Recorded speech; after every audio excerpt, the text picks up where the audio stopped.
아멘. 하나님께서는 죄를 싫어합니다. 얼마만큼 싫어하느냐? 여러분, 영원 전부터 계셨던 그 하나님께서 어느 시점에 시간과 공간을 만나게 했어요. 그게 뭡니까? 창조예요. 시간과 공간의 만남이 창조예요. 우리 인간의 개념 안에는 시간이 있지만 하나님의 개념엔 시간이 없습니다. 근데 시간을 우리에게 만들어준 거지요. 그리고는 천지 만물을 창조하시고 그 가운데 에덴 동산을 만들었습니다.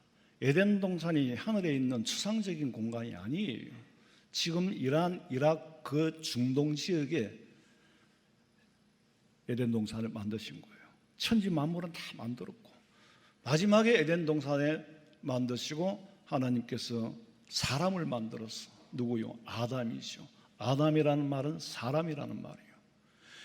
모든 것을 만들어서 아담에게 선물로 주실 만큼 아담을 사랑했지만 그 아담이 범죄할 때에 죄를 지어 하나님의 말씀에서 어긋날 때에 그 사랑하는 아담조차도 내쫓을 만큼 하나님은 죄를 싫어하는 분이에요. 53장 3절 봐요.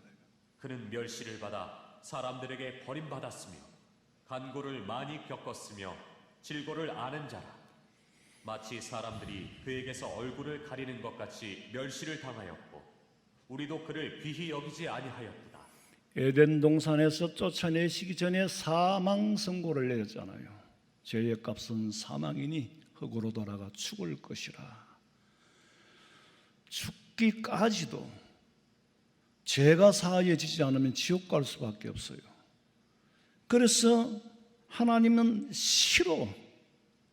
싫어서 내버렸어. 싫어서 내버린 그 사람들에게 예수님께서 또 실험을 싫어함을 당한 거예요. 여러분요, 참 힘든 게 싫은 거예요. 밥 먹기 싫은데 먹는 거, 가기 싫은데 가는 거, 만나기 싫은 사람을 만나는 거. 싫다라는 것은 참 미움 이상이에요. 그래서 하나님께서 아담을 싫어서 버린 거예요. 그 버림받은 인간들이 예수님을 싫어하는 거야. 예수님은 인간들에게 또 버림받았어요. 간고를 알고 질고를 많이 겪었다. 우리도 예수님을 귀하게 여기지 않았다.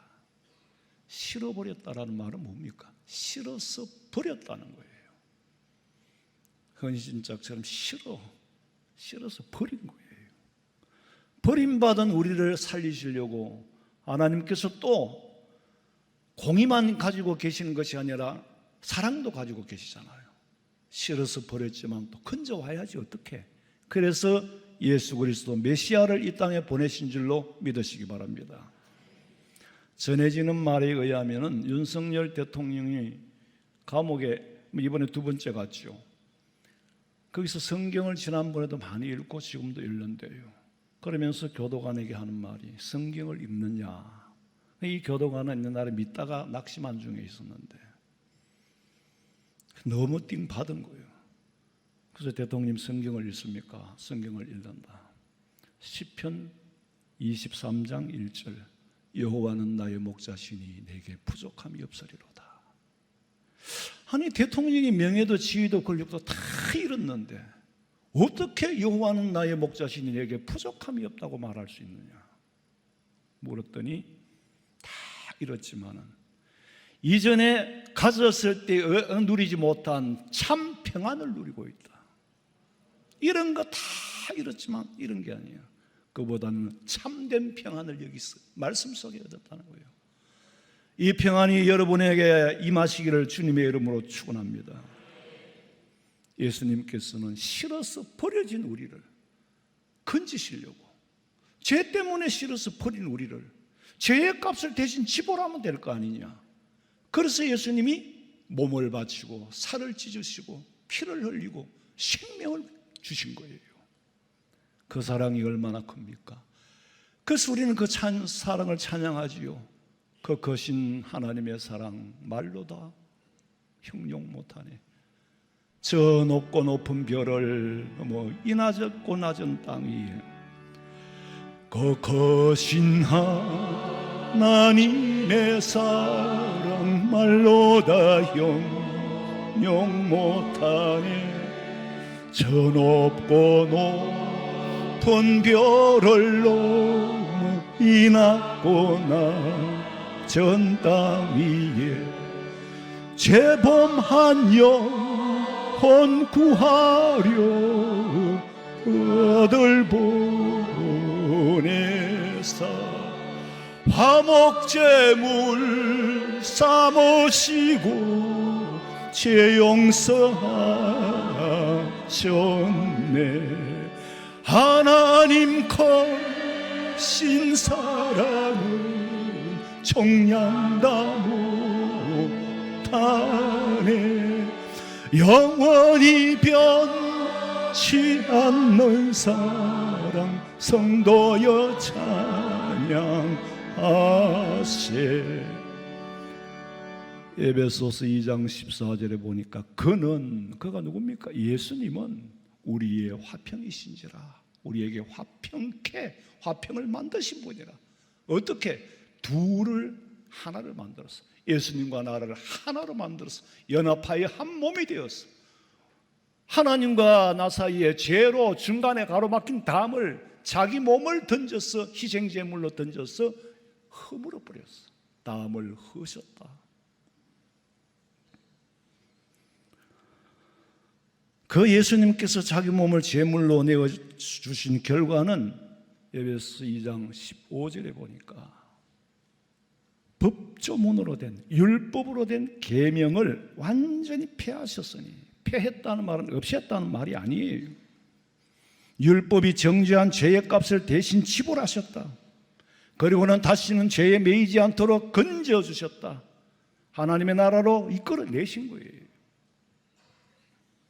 그리고 또 한 가지 2장 16절에 보니까 또 십자가로 이 둘을 한 몸으로, 십자가로 주님과 나와 한 몸이 된 거예요. 누구하고? 하나님과 화목하게 하려고. 원수된 것을, 하나님과 나 사이의 죄 때문에 원수된 것을 십자가로 소멸하여 없애버렸다는 거예요.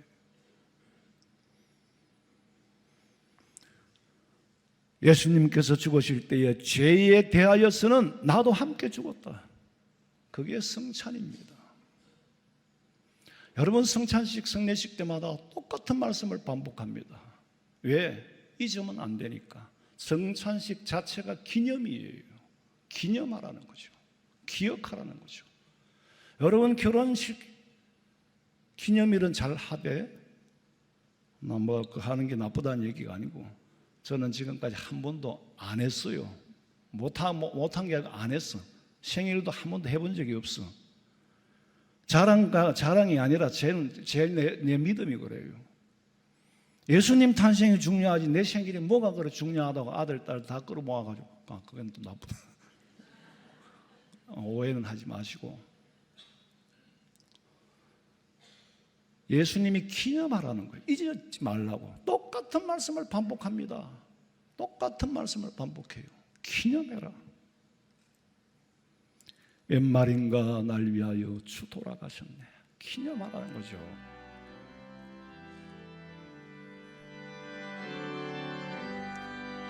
웬 말인가 날 위하여 주 돌아가셨나. 이 본래 같은 날 위해 고뇌 받으셨나. 내 지은 죄 다 지시고 못 박히셨으니 웬일인가 웬 은혜인가 그 사랑 커셔라. 십자가 달릴 때 거해도 빛 잃고 그 밝은 빛 가리워서 캄캄게 되었네. 나를 위하여 반지를 선물로 준 사람과 결혼한 게 아니고 나를 위하여 피 흘려 돌아가시고 살 찢어 주신 예수님은 신랑이요 우리는 신부가 되는 줄로 믿으시기 바랍니다. 결혼이라는 것은 연합한다. 다바크 약속을 합니다. 나보다 더 사랑하는 남자가 있으면 안 되고 나보다 더 사랑하는 여자가 있어서도 안 된다. 미세이라는 말은 덜 사랑하라. 예수님보다 형제를 더 사랑하고 처자를 더 사랑하는 자는 하늘나라에 들어가지 못한다. 이 말은 사랑하지 말라는 말이 아니라 우선순위가 덜 사랑해라. 예수님보다는 덜 사랑해라. 하나님보다는 덜 사랑해라. 그 다음에 부부간에 사랑해라. 에베소서 2장 17절에 또 오셔서 먼 데 있는 너희에게 평안을 전하시고 가까운 데 있는 자들에게 평안을 전하셨으니 예수님께서 주신 평안을 우리는 얻었어. 18절에 이는 그로 말미암아 우리 둘이 한 성령 안에서 아버지께 나아감을 얻게 하려 함이라. 예수님과 내가 한 몸이 되어서 아버지께 나가서 주님이 죽으실 때에 주님은 몸으로도 죽었지만 우리는 몸으로 죽지 않고 영으로 죽었어. 둘이 하나가 되어 하나님께 나아가려 함이라. 19절에 그러므로 이제부터는 너희는 외인도 아니요 이방인이 아니라는 거예요. 딴 나라 사람이 아니라는 거예요. 나그네도 아니요 오직 성도들과 동일한 하나님에게 부르심을 받은 시민이요 하나님의 권속이라. 권속은 뭡니까? 한 집에 사는 식구예요. 밥을 같이 먹는 사람이 권속이에요. 그리고 한 분 하나님 앞에 그 권세의 다스림을 받는 사람, 주님의 다스림을 받는 사람, 그게 하나님의 권세, 하나님의 권속이에요. 싫어서 버려진 과와 같은 나를 하나님께서는 권속으로 불러주신 줄로 믿으시기 바랍니다. 이사야 41장 9절 봐요. 내가 땅 끝에서부터 너를 붙들며 땅 모퉁이에서부터 너를 부르고 내게 이르기를 너는 나의 종이라. 내가 너를 택하고 싫어하여 버리지 아니하였다 하였노라. 이사야 선지자로 통하여서 버려진 우리를 다시금 하나님은 선택하려고 부르시려고 메시아를 보낼 거라고 예언을 했고 그 예언이 성취되어 예수님이 이 땅에 오셔서 예언하신 대로 우리 죄를 위하여 십자가에 죽으신 줄로 믿으시기 바랍니다. 그렇지 않으면 우리는 지옥 가야 돼요. 주님과 연합하여 한 몸이 되었어. 주님이 죽으실 때 나도 죽었어. 로마서 6장 5절 만일 우리가 그의 죽으심과 같은 모양으로 연합한 자가 되었으면 또한 그의 부활과 같은 모양으로 연합한 자도 되리라. 영으로 십자가에 같이 죽었으니까 주님이 부활하셨으니까 우리도 부활할 거고 주님이 재림하실 거예요. 성천하셔서 반드시 다시 오십니다. 처음이 있다란 말은 끝이 있단 말이에요. 나는 알파와 오메가라 그랬어. 주님 재림하시는 날 살아있는 사람은 변화체로 들리움을 받을 것이고 죽은 사람은 부활체로 들리움을 받고 하나님께 대하여서는 산 자로 여길지라. 죄사함 받고 살았다. 세례라는 것은 로마서 6장 4절 보세요. 그러므로 우리가 그의 죽으심과 합하여 세례를 받음으로 그와 함께 장사되었나니 이는 아버지의 영광으로 말미암아 그리스도를 죽은 자 가운데서 살리심과 같이 우리로 또한 새 생명 가운데서 행하게 하려 함이라. 육신의 삶의 원리 안에서는 죽었으나 영적인 삶의 원리 안에서는 산자가 된 줄로 믿으시기 바랍니다.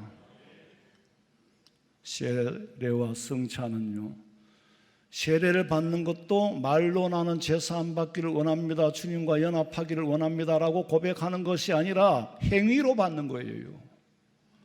성찬의 떡과 잔을 먹는 것도 내가 주님의 피로 제사함 받고 주님의 몸과 한 몸이 되었다는 것을 입으로만 고백하는 것이 아니라 떡과 잔을 받음으로써 행위로 고백하는 거예요.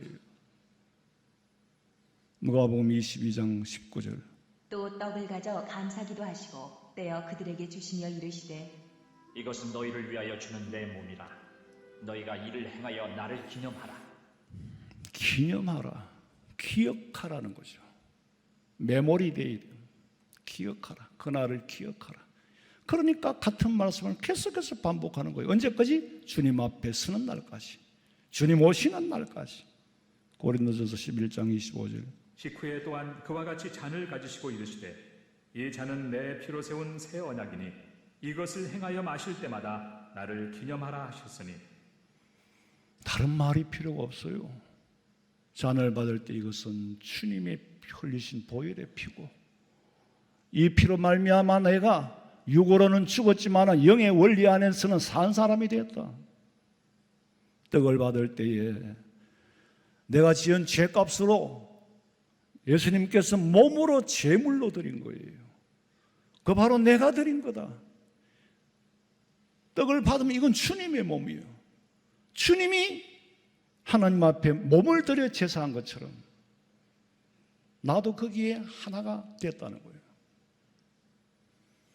오늘 이 성찬에 참여하는 성도들, 아직 세례를 받지 않은 분들은 이 떡과 잔에는 참여하지 마시고 세례 받고 입교하신 분들만 하세요. 내가 말이 아니고 니들끼리 떡을 갈라 먹냐, 이거 음식이 아니에요. 어떤 사람이 떡과 잔에 참여할 수 있습니까? 성경을 바로 알고 신앙을 정확하게 고백할 수 있을 때에 떡과 잔을 받아야 하기 때문에 학습이라는 기간을 거치고 세례를 받게 됩니다. 오늘 우리 성도들은 이 성찬으로 통하여 다시 한번 주님과 연합하여 한 몸이 된 것을 믿으시기를 주님의 이름으로 축원합니다.